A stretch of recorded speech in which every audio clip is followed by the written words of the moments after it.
नमस्कार, बुलेटिन में स्वागत है आपका और मैं हूं आपके साथ जागृति खंतवाल। बुलेटिन की शुरुआत करेंगे बड़ी खबर के साथ। इस वक्त की बड़ी और अहम जानकारी आपको बता दें, गोरखपुर से बड़ी खबर। गोरखपुर दौरे पर रहेंगे सीएम योगी आदित्यनाथ, तो झूलेलाल मंदिर जाएंगे सीएम योगी। आपको बता दें कि नए बने झूलेलाल मंदिर का सीएम उद्घाटन करेंगे। तो साथ ही आपको बता दें कि पुराना मंदिर टूटने के बाद सीएम ने जमीन दिलाई थी, जिस पर अब झूलेलाल मंदिर का निर्माण हो चुका है। तो वहीं नए बने झूलेलाल मंदिर का सीएम योगी आदित्यनाथ उद्घाटन करेंगे। इस वक्त की बड़ी और अहम जानकारी, गोरखपुर दौरे पर सीएम योगी आदित्यनाथ। तो बड़ी खबर आपको बता रही, जहां गोरखपुर में नए झूलेलाल मंदिर बनने के बाद अब सीएम योगी आदित्यनाथ उद्घाटन करेंगे। तो ये तस्वीरें भी आपको दिखा रही, जहां नया झूलेलाल मंदिर बनकर तैयार हो चुका और ऐसे में सीएम योगी आदित्यनाथ अब से कुछ ही देर में इसका उद्घाटन करेंगे। आपको बता दें कि पुराना मंदिर टूटने के बाद सीएम ने ही जमीन दिलाई थी, जिसके बाद अब इस पर नया मंदिर का निर्माण किया गया है और सीएम योगी आदित्यनाथ इसका उद्घाटन करेंगे। तो इस वक्त की बड़ी और अहम जानकारी गोरखपुर से आपको बता रही, जहां सीएम योगी आदित्यनाथ नए बने झूलेलाल मंदिर का उद्घाटन करेंगे। तो झूलेलाल मंदिर जाएंगे सीएम योगी और नए बने झूलेलाल मंदिर का वो उद्घाटन करेंगे। तो ये बड़ी जानकारी आपको दे रहे हैं, जहां इससे पहले पुराना मंदिर जब टूटा था तो सीएम योगी आदित्यनाथ ने ही नई जमीन इसके लिए दिलाई थी, जिसके बाद अब उस पर नए झूलेलाल मंदिर का निर्माण हो चुका है। और आज सीएम योगी आदित्यनाथ गोरखपुर पहुंचेंगे, जहां वो झूलेलाल मंदिर भी जाएंगे और वहां पर नए बने झूलेलाल मंदिर का उद्घाटन करेंगे। तो इस वक्त की ये बड़ी और अहम जानकारी, सीएम योगी आदित्यनाथ गोरखपुर दौरे पर रहेंगे, बेहद महत्वपूर्ण उनका ये दौरा रहने वाला है। साथ ही आपको बता दें कि अपने गोरखपुर दौरे में जहां वो झूलेलाल मंदिर भी जाएंगे, तो नए बने झूलेलाल मंदिर का वो उद्घाटन करेंगे।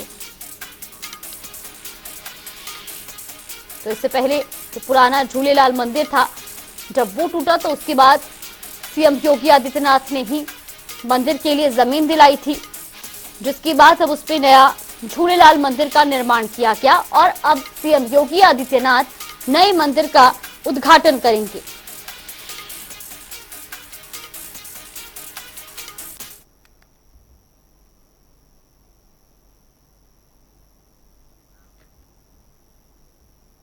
ओम प्रकाश राजभर की एक बार फिर भाजपा में वापसी हो गई। अमित शाह से मुलाकात के बाद दोनों तरफ से मुलाकात की तस्वीरें सोशल मीडिया पर शेयर कर गठबंधन का ऐलान किया गया। इस बीच ओम प्रकाश राजभर ने जनता टीवी से खास बातचीत की है। क्या कुछ उन्होंने कहा वो भी आपको सुनवाते हैं।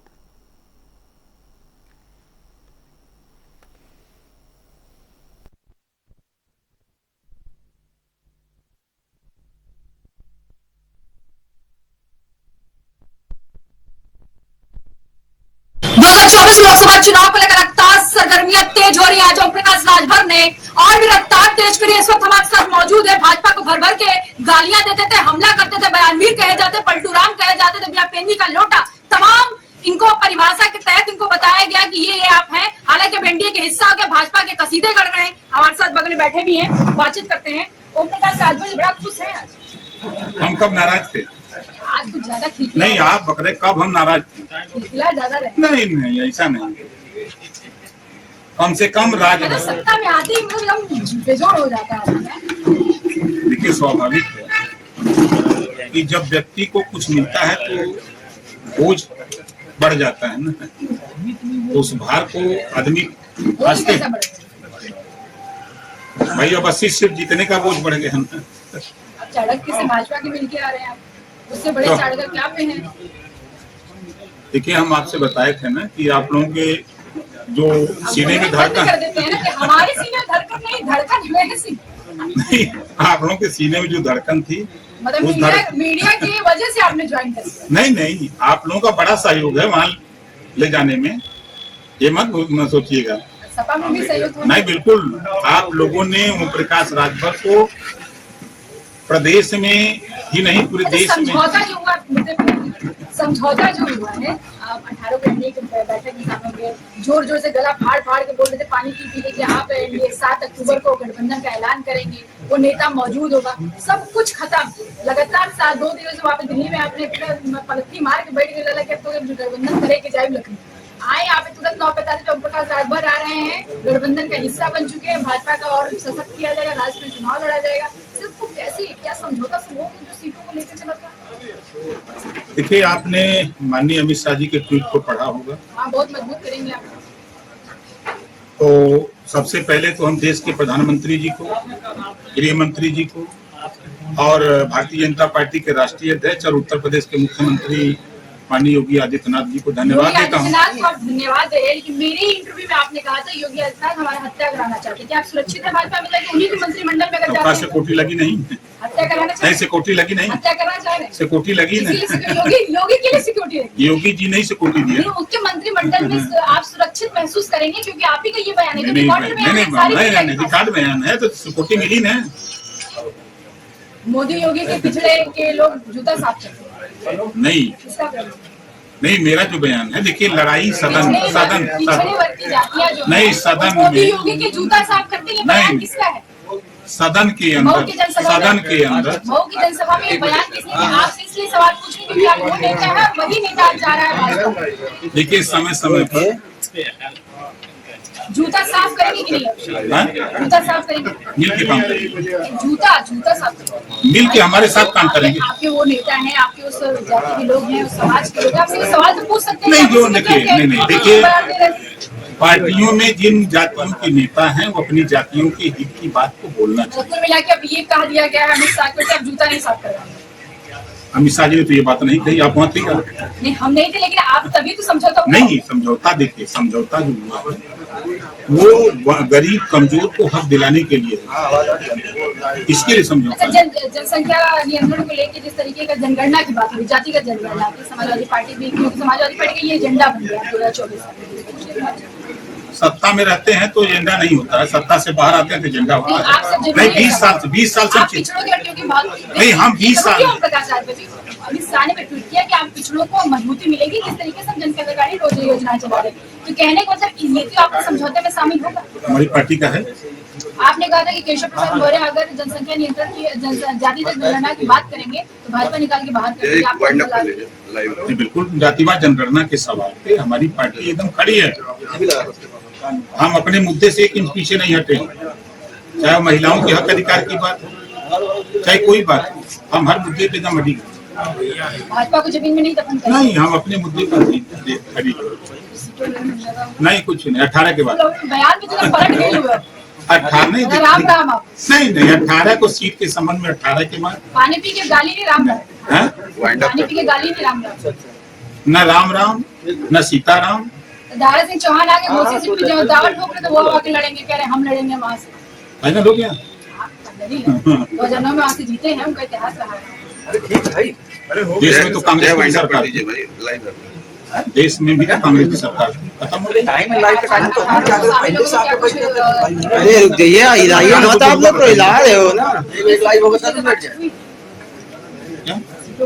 नहीं, कोई बात नहीं, 18 को होगा तो बुलाएंगे, बताएंगे। 3 सीटों को लेकर बातचीत है। अब आपको इतनी खबर है, हमको तो वो खबर नहीं। अभी और कौन कौन आने वाला है? समय का इंतजार करिए, बता रहा हूँ, समय का इंतजार करिए, इंतजार करिए अपना। खुश है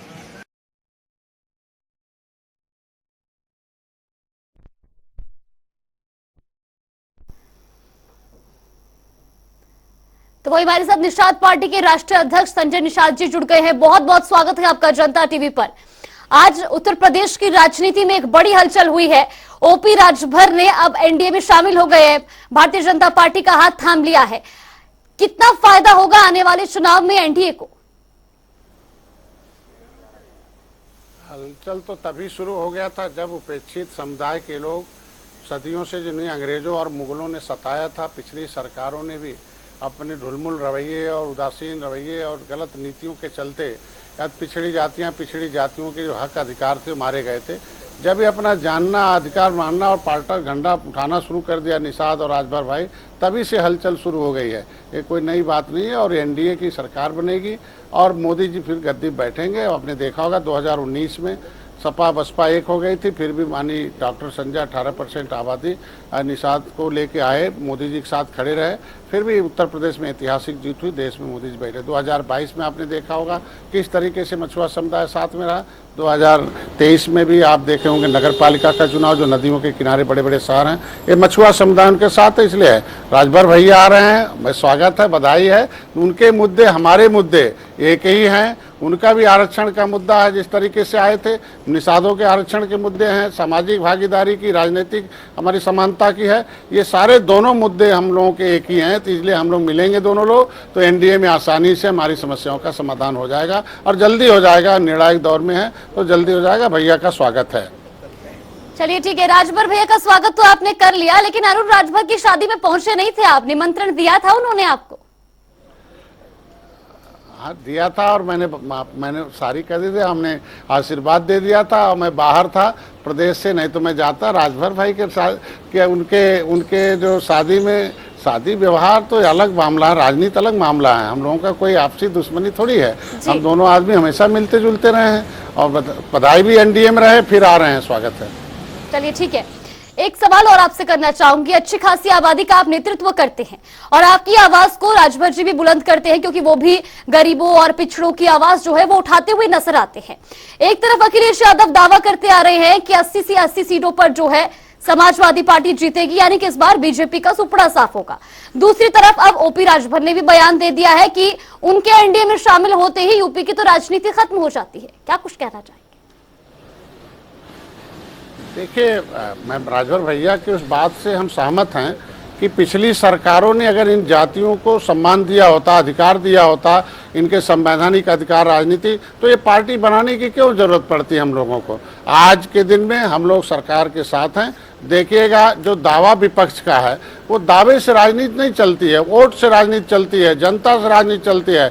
लोकतंत्र में जनता जनार्दन है और जनता ही जज है और जनता ने सबको अस्वीकार कर दिया है, क्योंकि पिछड़ों के नाम पर सत्ता में आए 5 बार और पिछड़ों के लिए कोई भी कानून नहीं बनाया। दलितों के नाम पर 4 बार वो थी, एक भी कानून नहीं बनाया। 70 साल से कांग्रेस की सरकार केंद्र में रही, लेकिन ये पिछड़ी जातियों के साथ धोखेबाजी किया कि 67 बरस में मछुआरों को केवल 3000 करोड़ रुपया कांग्रेस ने अलॉट किया था। आज हम मोदी जी को बधाई देता हूं, योगी जी, अमित शाह धन्यवाद देता हूं, नड्डा साहब को, कि मत्स्य मंत्रालय ने किया 26,000 करोड़ रुपया मछुआरों के विकास के लिए दिया। ये हमारी प्राथमिकता है। मछुआ कल्याण कोष की स्थापना किया, निषाद राज बोट योजना, मुख्यमंत्री संपदा योजना, इनके आरक्षण की फाइल जो थी उसको मैंने निर्णायक दौर पे लाया कि एक्सेप्ट कराया। योगी जी ने भेजा पत्र कि भाई इनके लिए क्या दिशा निर्देश, केवट मल्ला मझवार अनुसूचित जात के हकदार हैं। तो आरजीआई ने लिखा, भाई registrar general of census of India ने, कि नहीं हमारे यहाँ प्रिंटेड है, ये सामाजिक न्याय मंत्रालय का मामला, सामाजिक न्याय मंत्री ने भी। तो हम अपने संवैधानिक अधिकार को लड़ने के लिए हमारे पास भारतीय जनता पार्टी दिशा दशा दे रही है, तो इसलिए हम धन्यवाद देते हैं। और देखिएगा, विपक्ष जो है उसके पास कोई मुद्दा नहीं है, वो सत्ता में रहते हुए जो काम किए उसे गिनाना चाहिए। सपा को बसपा को जो काम किए उसे गिनाना चाहिए। हम लोग काम किए गिना रहे हैं ना, मछुआरों के लिए इतनी नीति बनाई हमने किया। आज के दिन में हम लोग गुड गवर्नेंस है, मोदी जी के खाद्यान्न योजना है, इलाज योजना, मकान योजना, ये सारा चीज हम कर रहे हैं। जो किए उसे कहना चाहिए। ये दावा कह के कि हम जीत रहे हैं, ऐसे नहीं होता। जनता जनार्दन है, जनता हमारे साथ है, जनता के द्वारा हमारी सरकार है। तो यानी कि कुल मिलाकर जैसे आप खुश हैं ओपी राजभर जी के एनडीए में शामिल होने से, वैसे जो मंत्रिमंडल के अन्य लोग हैं वो भी खुश हैं। देखिए, मंत्रिमंडल एक सरकार का अंग है। मंत्रिमंडल जो है, ये मंत्री नहीं है, हम लोग जनता के संतरी हैं और संतरी होकर हम लोग जनता के हितों के लिए उत्तर प्रदेश को सर्वोत्तम प्रदेश बनाने के लिए आप देख रहे होंगे काम हो रहा है। 6 साल पहले उत्तर प्रदेश कैसा था और 6 साल बाद क्या हुआ है। आप देखो विधानसभा में देखिए कितनी जाति, किसी धर्म के लोग, उसमें इंजीनियर, डॉक्टर, वकील, व्यापारी, किसान, नौजवान, महिलाओं, हर जाति के लोगों को इस बार विधानसभा में अवसर मिला। पहले कैसे आते थे, कितने बदमाश, कितने मजबूत लोग, कितने अंधे दबंग लोग कैसे गिनती होती थी, आगे आपका टीवी, आपका चैनल अखबार देता था। लेकिन अब हम लोगों ने विधानसभा का प्रदेश बदला है और कैबिनेट का भी प्रदेश है कि हर हफ्ते योगी जी मिलाते हैं और उसमें नीतियों में बदलाव लाते हैं कि जनता के लिए जो हितों के लिए, जैसे मछुआरों के हित के लिए नीति बनी है, जो भी मछुआ कल्याण कोष में 12 योजनाएं हैं कि हम उनको मकान भी दे देंगे गरीब निषाद को, उनका इलाज भी कराएंगे 5 लाख रुपए तक का जो है, उनके बच्चों के कोचिंग है, फीस है, उनके जो है औरतों को जो है आज के दिन में उनके सशक्तिकरण के लिए हम व्यापार के लिए, ऋण माफी के लिए आज के दिन में उनके गांव में हम मैरिज हॉल बनाएंगे। ये 12 परियोजनाओं के माध्यम से हम इस मछुआ कल्याण के लिए विकास मछुआ कल्याण कोष की स्थापना हुई है। तो ऐसे ही निषाद राज बोट योजना है, मुख्यमंत्री संपदा योजना, प्रधानमंत्री मत्स्य संपदा योजना। तो ऐसे में योजना बनाकर, नीति बनाकर ये निचले पावदान पर रहने वाले लोगों को विकास की मुख्यधारा में लाया जा रहा है, निर्बल को सबल बनाने का प्रयास किया जा रहा है। जी संजय निषाद जी, एक सवाल और, जिस तरीके से अब जो है ओपी राजभर जी तो शामिल हो गए हैं एनडीए में, इसके लिए पहले कयास ही लगाए जा रहे थे, लेकिन अब आज इसकी पुष्टि हो गई है। अब कयास ये भी लगाए जाते कि जयंत चौधरी को भी जल्द ही जो है एनडीए में शामिल करने जा रहे हैं। तो भैया को तो शामिल कर लिया है, छोटे भैया कब तक शामिल हो रहे हैं? देखिए, शामिल हम लोग नहीं, हम लोगों का दरवाजा खुला हुआ है। जो एनडीए की नीतियों से, जो उसके विचारधारा से सहमत हो आ जाए, आ रहे हैं। और हमको भी आना पड़ा था क्योंकि हम भी सबल से निर्बल से सबल बनाने का था और भारतीय जनता पार्टी का था कि निचले पावदान पर रहने वाले व्यक्तियों को विकास की मुख्यधारा में लाया जाए। तो जिस जाति, जैसा हमारे जाति का विकास, हमारे संवर्ग का विकास, पिछड़े जातियों का विकास, सत्ता और सरकार की जी चीजें रही हैं। जैसे criminal tribes act inquiry committee का रिपोर्ट, जिसने कहा कि 193 जातियां जिसमें भर राजभर हैं, इनको 74 प्रकार का रिजर्वेशन चाहिए। ये 5 साल 16 दिन बाद देश आज़ाद हुआ था, आज़ाद के 5 गुलाम आज़ाद हुए थे। तो ऐसे में जो हम जिसका मुद्दा हल कर रहे हैं तो हम हैं, तो किसान का दिल मिल होता है, तो मिल चली है। मिलों के जो बकाये थे, हमारे किसान लेने जाते थे, गन्ना किसान, तो डंडे खाते थे, वो जेल होता था, तमाम किसानों की मूर्तियां लगी हुई हैं। तो पिछली सरकारें कितना क्रूर थी किसानों के प्रति, उसी से देखा जा सकता। मेरी सरकार किसानों के साथ खड़ी है, मिल जो व्यवस्था दी है, किसानों के खाते में सीधे सम्मान निधि देती है। तो किसानों के नाम पर बनने वाली जो पार्टी है, उनके मुद्दे हम हल कर रहे हैं। तो किसानों के नेता जो है, किसानों के नाम के, वो नेता हमारे साथ आएंगे और जाएंगे। कहा इसीलिए जिनका नाम आपने लिया छोटे भैया का, वो एक समय आने दीजिए, वो भी साथ में आएंगे। चलिए, बिल्कुल, बहुत बहुत धन्यवाद आपका अपना कीमती समय हमें देने के लिए और हमारे साथ बातचीत करने के लिए। वही खबरों में आगे बढ़ेंगे जहां 2024 लोकसभा चुनाव को लेकर डिप्टी सीएम ब्रजेश पाठक का बयान सामने आया है। उन्होंने कहा कि एनडीए लगातार मजबूत हो रहा है। उत्तर प्रदेश में 80 की 80 सीटों पर भारतीय जनता पार्टी की जीत होगी। साथ ही ब्रजेश पाठक ने अखिलेश यादव पर जमकर निशाना भी साधा है। को लेकर के हम लोग सतर्क हैं। सभी जिलाधिकारियों को, मुख्य चिकित्सा अधिकारियों को, पुलिस अधीक्षकों को निर्देश दिए गए हैं कि जहां जहां नदियां उफान पे हैं, लगातार सतर्कता बरतें और कहीं भी कटान होता है तो उसके लिए वैकल्पिक इंतजाम करें। हमने लगातार बजट का आवंटन किया है। इसके अलावा सभी अस्पतालों को अलर्ट मोड में रहने के लिए कहा गया कि उसमें संक्रामक रोगों का खतरा बना रहता है। तो और चलिए आपको सीधा लिए चलते हैं गोरखपुर, जहां सीएम योगी आदित्यनाथ ने झूलेलाल मंदिर का उद्घाटन किया है। ये तस्वीरें भी आपको दिखा रहे हैं गोरखपुर से, ये लाइव तस्वीरें जहां सीएम योगी आदित्यनाथ पूजा अर्चना करते नजर आ रहे हैं। सीएम योगी आदित्यनाथ ने झूलेलाल मंदिर का उद्घाटन किया है और वहां की ये लाइव तस्वीरें भी आपको दिखा रहे हैं टीवी स्क्रीन पर। तो आपको बता दें कि इससे पहले जो झूलेलाल का पुराना मंदिर था वो टूट गया था, जिसके बाद इसके लिए जमीन जो अधिकृत थी वो भी मुख्यमंत्री योगी आदित्यनाथ ने करवाई और अब नया मंदिर बनने के बाद आज वो गोरखपुर पहुंचे हैं, जहां पर उन्होंने झूलेलाल मंदिर का उद्घाटन किया है। और ये लाइव तस्वीरें भी लगातार आपको गोरखपुर से दिखा रहे हैं, जहां पर वो झूलेलाल मंदिर में पूजा अर्चना करते नजर आ रहे हैं। तो सीएम योगी आदित्यनाथ ने झूलेलाल मंदिर का उद्घाटन किया है। आपको बता दें कि वो अपने गोरखपुर दौरे पर है और इस दौरान वो गोरखपुर के झूलेलाल मंदिर पहुंचे, जहां पर उन्होंने नए नवनिर्मित झूलेलाल मंदिर का उद्घाटन किया और अब वो वहां पर पूजा अर्चना करते भी नजर आ रहे हैं। ये तस्वीरें भी लगातार आपको दिखा रहे हैं गोरखपुर की।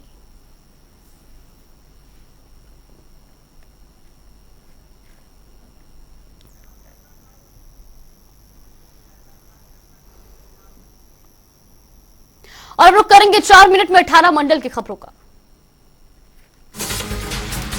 एटा में संत के भेष में ढोंगी साधु की करतूत, राजीव लोधेश्वर महाराज पर लगे नाबालिग किशोरी को भगाने के आरोप, मामले की जांच में जुटी पुलिस। फर्रुखाबाद में छात्राओं के साथ हुई छेड़छाड़, विरोध करने पर 2 युवकों ने की मारपीट, पुलिस ने की मामले में एफआईआर दर्ज। प्रतापगढ़ में डीएम और एसपी ने समाधान दिवस में सुनी लोगों की समस्या, मौके पर 7 शिकायतों का किया निपटारा, अधिकारियों को शिकायतों पर लापरवाही न बरतने की दी हिदायत। ललितपुर में माता टीला और राजघाट बांध के खोले गए गेट, 5 गेट खोलकर की जा रही पानी की निकासी, बारिश से बांधों का बढ़ गया था जलस्तर। फिरोजाबाद में दिखा तेज रफ्तार का कहर, खाई में गिरी अनियंत्रित कार सवार 2 लोगों को आई गंभीर चोटें। बलिया में डीएम और एएसपी ने बाढ़ क्षेत्रों का किया भ्रमण, घाघरा नदी के किनारे खेती कर रहे किसानों से की बातचीत, हर संभव मदद का दिया आश्वासन। आगरा में पुरानी रंजिश में 2 पक्षों में चली गोली लगने से एक युवक घायल, फरार आरोपी की तलाश में जुटी पुलिस। आगरा में दिखा यमुना का खौफ, आगरा में लगातार बढ़ रहा यमुना का जलस्तर, ताजगंज मोक्षधाम में अंतर हुआ जलभराव, प्रशासन मामले में अलर्ट। भदोही में तेज रफ्तार का कहर, मोटरसाइकिल ने कावड़ियों को मारी टक्कर, 5 कावड़िए हुए घायल, 3 की हालत गंभीर। फतेहपुर में रिश्तेदारी में आए अधेड़ को अज्ञात लोगों ने मारी गोली, अधेड़ को सीएचसी हुसैनगंज में कराया गया भर्ती, फरार आरोपियों की तलाश में जुटी पुलिस। औरैया में दूध टैंकर ने बाइक सवार युवक को मारी टक्कर, हादसे में युवक की हुई मौत, शव को कब्जे में लेकर जांच में जुटी पुलिस। ललितपुर में लूट के आरोप में 2 बदमाश गिरफ्तार, चाकू की नोक पर लूट, नकदी और मोबाइल, एक बदमाश की तलाश कर। मिर्जापुर में जेल में कैदी को मारी गोली, 1 वर्ष पूर्व हुई हत्या का मुख्य गवाह था कैदी, पुलिस कर रही मामले की जांच। शाहजहांपुर में डिलीवरी के बाद महिला की मौत, डॉक्टर पर लगा लापरवाही का आरोप, मामले की जांच में जुटी पुलिस। गोरखपुर में मिड डे मील खाने से बच्चों की तबीयत खराब, 50 बच्चों को अस्पताल में कराया गया भर्ती, मामले की जांच में जुटी पुलिस। शाहजहांपुर में जेल में कैदियों को सुनाई गई गीता, सप्ताह में 3 दिन लगेगी डॉक्टर दीदी की क्लास, कैदियों को समझाएंगे गीता के श्लोक। सहारनपुर में लोक निर्माण विभाग राज्य मंत्री ने लिया बाढ़ प्रभावित क्षेत्रों का जायजा, सरकार की ओर से हर संभव मदद का दिया आश्वासन, लोगों को बांटी राहत सामग्री। लखीमपुर खीरी में पुलिस को मिली बड़ी सफलता, गन्ने के खेत में संचालित पकड़ी गई अवैध असला फैक्ट्री, पुलिस ने एक अभियुक्त को किया गिरफ्तार।